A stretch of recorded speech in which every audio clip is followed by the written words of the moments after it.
There's a surah in the Quran that the Prophet Muhammad made absolutely sure his daughters recited every single night. Not once a week, not occasionally, every night. When his companion Abu Bakr noticed this pattern, he asked why. The Prophet's response was so direct, so certain that it shook everyone present. He said it would protect them from poverty forever. But here's what most people don't know. This wasn't just advice. This was a divine economic system being revealed. A system so powerful that it promised to eliminate financial struggle from the life of whoever understood its secret. The companions who took this seriously never saw poverty again. Those who ignored it, their stories are heartbreaking. Tonight, you're going to discover what Allah revealed in Surah Al-Waqi'ah that connects your rizq, your wealth, your financial destiny to something far deeper than you ever imagined. And by the end, you'll understand why this surah isn't just about recitation, it's about transformation. Let's go back to Makkah. The early days, before the migration, before the victories, the Muslims were struggling, not just spiritually, financially, economically, socially. They had lost everything. Their businesses were boycotted. Their families had disowned them. Some of them were starving, walking through the streets with nothing but their faith. And in those darkest moments, Allah revealed Surah Al-Waqi'ah. 56 ayahs, 3 distinct groups of people, and a warning so vivid that it made the companions weep. The surah opens with a question. When the inevitable event occurs, none will deny its occurrence. Al-Waqi'ah, the event, the day of judgment. But this isn't a gentle reminder. This is a confrontation. Allah is telling you that a day is coming where every soul will be sorted, categorized, divided. And the division isn't based on your lineage, not your tribe, not your last name. It's based on what you did with what Allah gave you. Then Allah describes 3 groups. The first group, the foremost, as-sabiqun, those who raced toward Allah, who sacrificed everything, who spent when they had nothing, who gave when it hurt. Their reward? Gardens, rivers, fruits beyond imagination, eternal wealth that never decreases. The second group, ashab al-yamin, the people of the right, the believers who tried, who weren't perfect but were sincere, who made mistakes but repented. They also enter Jannah, peace, safety, comfort. And then the third group, ashab ash-shimal, the people of the left. And here the description becomes terrifying. Scorching fire, boiling water, black smoke. No relief, no escape. But why? What did they do? Allah doesn't leave you guessing. He tells you exactly. They were arrogant in their wealth. They lived in luxury and ignored the poor. They said, when we die, we become dust and bones, and that's it. There's no resurrection, no accountability. They believed this life was all there was, so they hoarded, they indulged, they refused to share, and they died thinking they got away with it. Now imagine you're a companion sitting in Makkah, starving, struggling, and you hear this surah. You realize something. Allah isn't just talking about the afterlife, He's talking about now. He's showing you that your financial situation, your poverty, your wealth, all of it is connected to your relationship with Him. The companions understood this immediately. This surah wasn't a history lesson.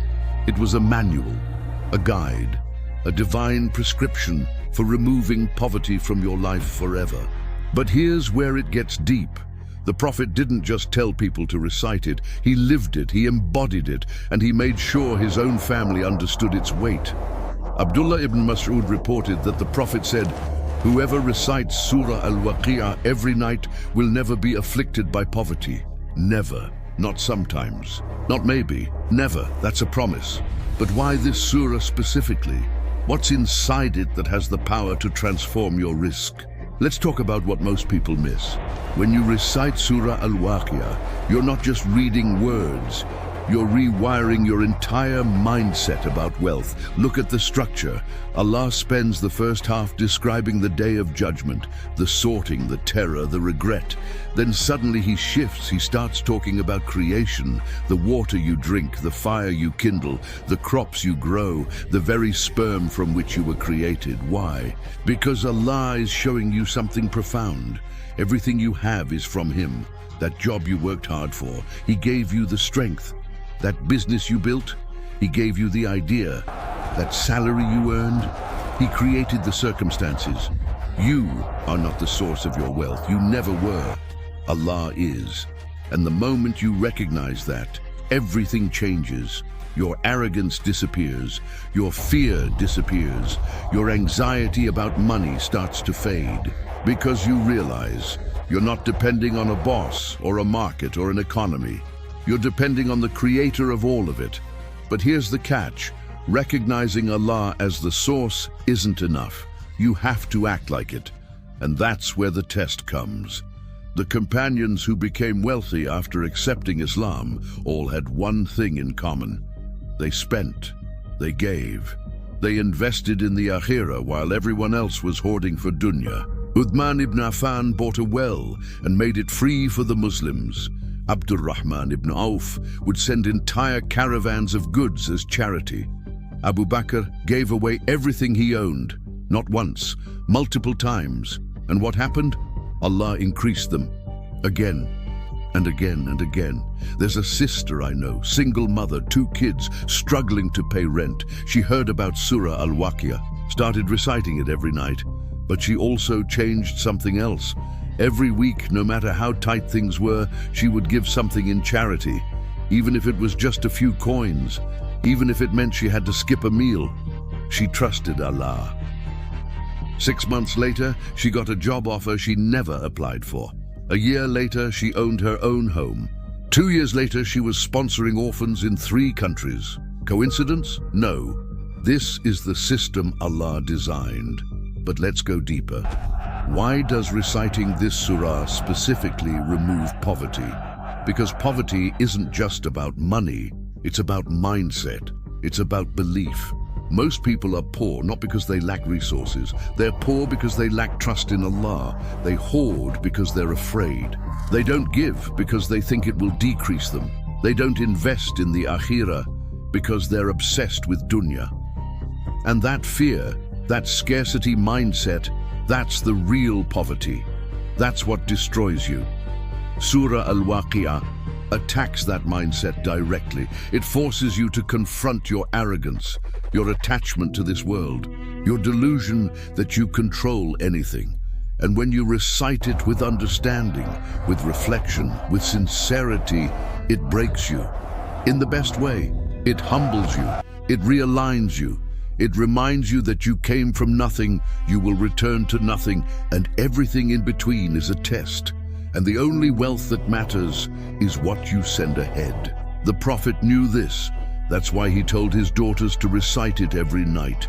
He wasn't giving them a magic spell. He was giving them a spiritual vaccine against the disease of materialism, against the trap of dunya, against the lie that wealth is safety.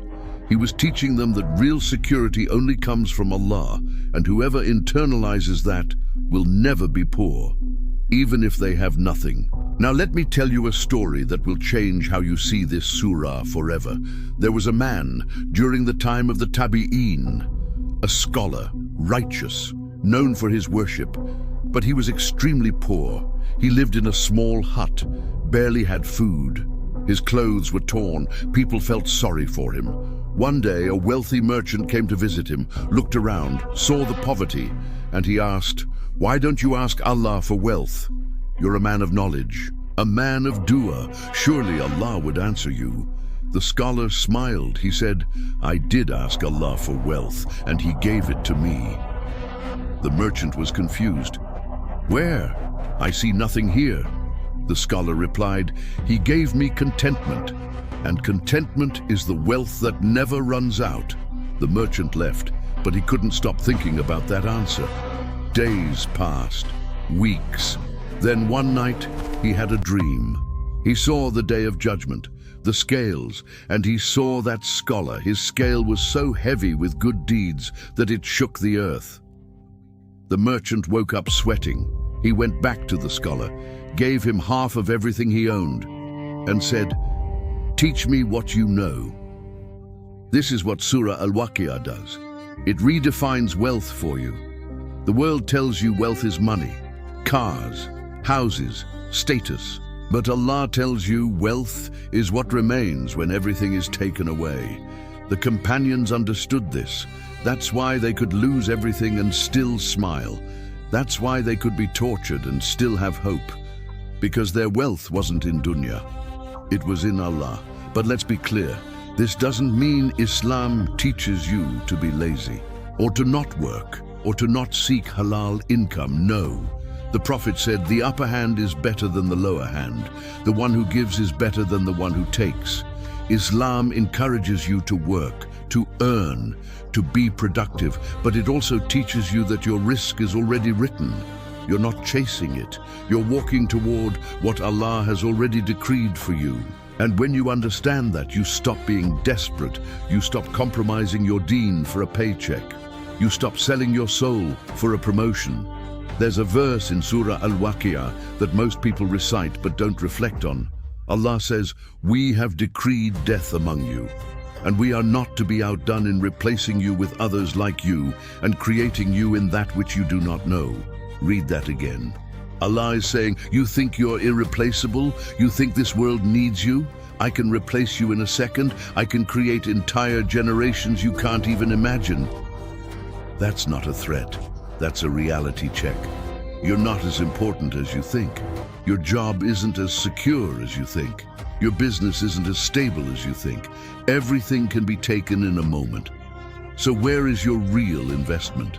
The companions got this. That's why Umar ibn al-Khattab, when he became Khalifa, the leader of the Muslim world, used to sleep on a mat that left marks on his skin. That's why Ali ibn Abi Talib wore the same cloak for years. That's why the Prophet died with his armor pawned to a Jewish man for barley. They had access to wealth. They chose simplicity because they knew this life is temporary. The real life is coming. Now here's what happens when you ignore this. When you don't recite Surah Al-Waqi'ah, when you don't internalize its message, you become a slave, not to Allah, to money, to status, to people's opinions. And that slavery is worse than any physical chain because it destroys your soul. I've seen it. Successful people, wealthy people, CEOs, entrepreneurs, outwardly thriving, inwardly dead, depressed, anxious, addicted, empty, because they built their entire life on something that was never meant to last. There's a hadith that shakes me every time I hear it. The Prophet said, "Wretched is the slave of the dinar. Wretched is the slave of the dirham. Wretched is the slave of fancy clothes. If he is given, he is pleased. If he is denied, he is displeased." You see what's happening? The moment your happiness depends on what you own, you've lost. Because you'll never own enough. There will always be someone richer, someone with a bigger house, a better car, a more successful business. And you'll spend your entire life chasing something that will never satisfy you. But the one who recites Surah Al-Waqi'ah, the one who understands it, they're free. They can have wealth and not be attached to it. They can lose everything and not be destroyed by it, because their heart is with Allah, not with creation. And that's a level of freedom most people will never experience. Let me tell you about a brother. He was a millionaire, built his wealth through halal means, mashallah, but he made a mistake. He stopped giving. He stopped spending in the way of Allah. He thought, I've given enough. Now it's time to enjoy. And slowly, his wealth started disappearing. Bad investments, unexpected expenses, market crashes. Within 3 years, he lost almost everything. He came to the masjid broken, crying. He said, I don't understand. I prayed. I fasted. What happened? The Imam asked him one question. When was the last time you gave sadaqah? The brother went silent. He realized he had forgotten the system. Allah gives to test you, and part of that test is whether you give back. The Prophet said, charity does not decrease wealth. It's a divine law. When you give, Allah increases you. Maybe not immediately, maybe not in the way you expect, but He increases you. And when you stop giving, you stop the flow. You block your own rizq. The brother restarted. He began reciting Surah Al-Waqi'ah every night. He started giving again, even though he had less, even though it was hard. And within a year, not only did he recover, he surpassed where he was before. But this time, he was different. He wasn't attached.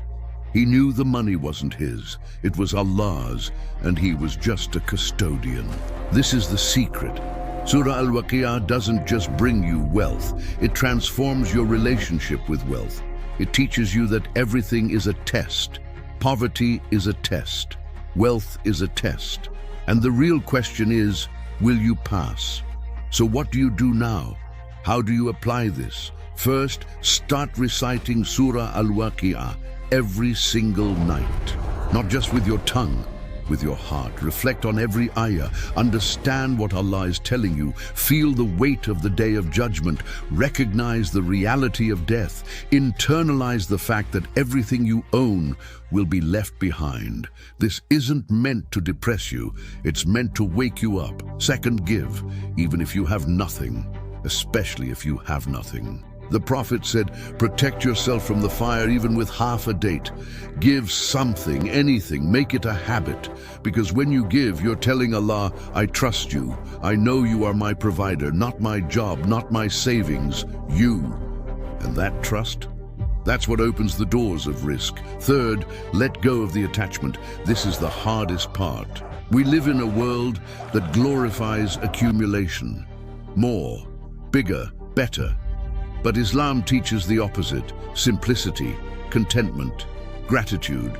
The Prophet said, richness is not having many possessions. Rather, richness is being content with oneself. You want to be rich? Stop needing so much. Stop comparing. Stop chasing what everyone else has. Find joy in what Allah has given you. That's real wealth. Fourth, invest in your akhirah. Every day, ask yourself, what am I sending ahead? Because this life is just a farm. You plant here, you harvest there. And the smartest investment you can make is in the eternal. Sadaqah, knowledge, good deeds, helping others. That's the wealth that will actually benefit you when everything else is gone. There's a story that always brings me to tears. A companion was on his deathbed. His family was around him crying. He smiled and said, "Don't cry for me. I'm going to meet what I sent ahead." And he closed his eyes and passed away. Imagine that. Dying with confidence, with peace, with certainty. That's what happens when you live by the message of Surah Al-Waqi'ah. Right now you have a choice. You can close this video and go back to living the way you were, chasing dunya, worrying about money, stressing about a future you don't control. Or you can take this seriously. You can start tonight. Recite Surah Al-Waqi'ah. Reflect on it. Let it change you. Let it break the chains of materialism that are choking your soul. Let it reconnect you to the one who owns everything. The Prophet made his daughters recite this surah, not because he wanted them to be rich. He wanted them to be free, free from fear, free from attachment, free from the slavery of this world. And that same freedom is available to you right now. Tonight, all you have to do is take the first step. Recite it, mean it, live it, and watch how Allah transforms not just your bank account, but your entire life.